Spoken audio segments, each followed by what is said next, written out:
పులివెందుల నియోజకవర్గంలో అరటి కూలీలు ఆకలి మంటలతో అల్లాడుతున్నారు. అరటి తోటల్లో లోడింగ్ పనులపై ఆధారపడి జీవిస్తున్న స్థానిక కూలీలకు ఉపాధి కరువవుతోంది.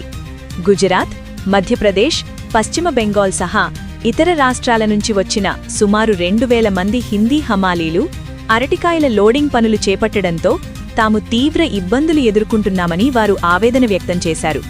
ఈ సమస్యను వేంపల్లె టీడీపీ ఇన్ఛార్జ్ అజ్జుగుట్టు రఘునాథరెడ్డి దృష్టికి తీసుకెళ్లగా ఆయన వెంటనే స్పందించారు.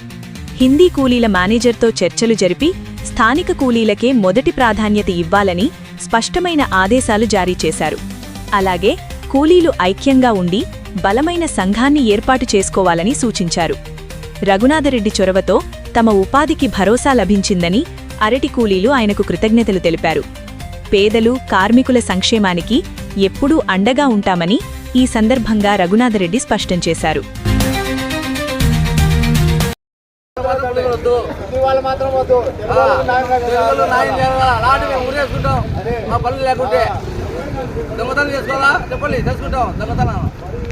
మాది అమ్మకపల్లె సార్. నా పేరు కులాయిప.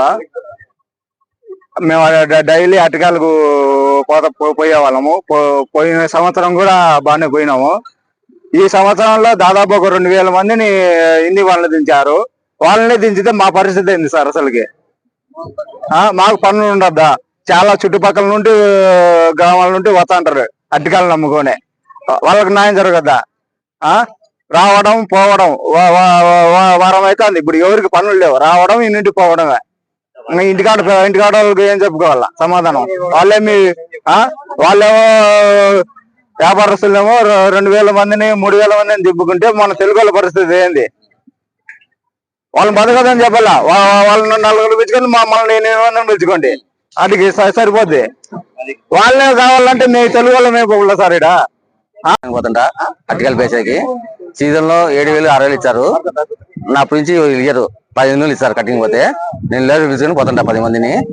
3 డిసెంబర్ నుంచి నా హిందీ వాళ్ళు వచ్చినారు. సుమారుగా ఒక 5 మంది 6 మంది దింపినారు. మాకు పిలిచలే బండికి.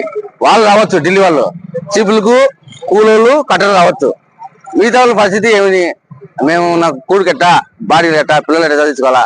అయితే మేము దొంగతనం చేయాలా? మా పిల్లలకి తాళపట్లు అమ్ముకొని బతుకోవాలా? హిందీ వాళ్ళు ఉంటే మాకు వద్దు. మేమే లేవగా ఉండాలా మా ఊళ్ళో పులిందలో పక్కన వద్దు.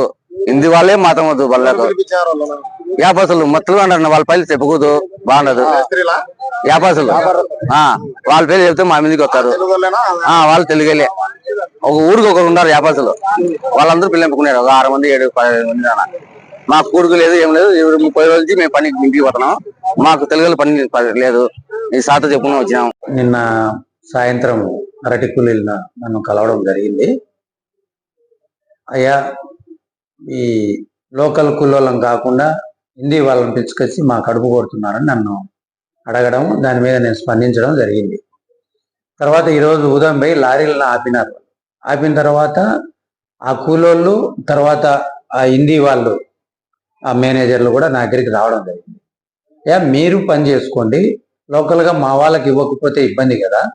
వాళ్ళు ఇక్కడ నమ్ముకొని ఎన్నెళ్ళ నుంచి భూమిని నమ్ముకొని ఉన్నారు ఇక్కడ, కానీ ఖచ్చితంగా వాళ్ళకు కూడా న్యాయం చేయాలన్నప్పుడు వాళ్ళు కొన్ని సమస్యలు చెప్పారు. ఎవరు? వ్యాపారస్తులు. అయ్యా, వీళ్ళు ఎప్పుడంటే అప్పుడు డిమాండ్ చేస్తారు. తోట దగ్గర వినాక పోయిన తర్వాత రైతులను ఇంత కావాలి అంత కావాలని అడుగుతున్నారు అన్నప్పుడు వీళ్ళని కూడా మందలించి ఆ విధంగా చేయొద్దు, రైతులు బాగుండాలి, వ్యాపారస్తులు బాగుండాలి, మీకు పని దొరకాలి, మీకు ఒక 4000 కడుపులోకి పోవాలని చెప్పి అందరిని నచ్చజెప్పి అలాంటి విధంగా చేసుకోండి. ఒక సంఘం ఏర్పాటు చేసుకొని బలంగా మీరు ఉండి అందరూ ఆ సంఘం తరఫున పనిచేస్తూ సంఘం మాట విని ఎలాంటి ఇబ్బందులు లేకుండా చేసుకోండి అని చెప్పడం, ఆదేశించడంతో వాళ్ళందరూ అంగీకరించి సంతోషంగా వెళ్ళిపోయి మాకు ధన్యవాదాలు.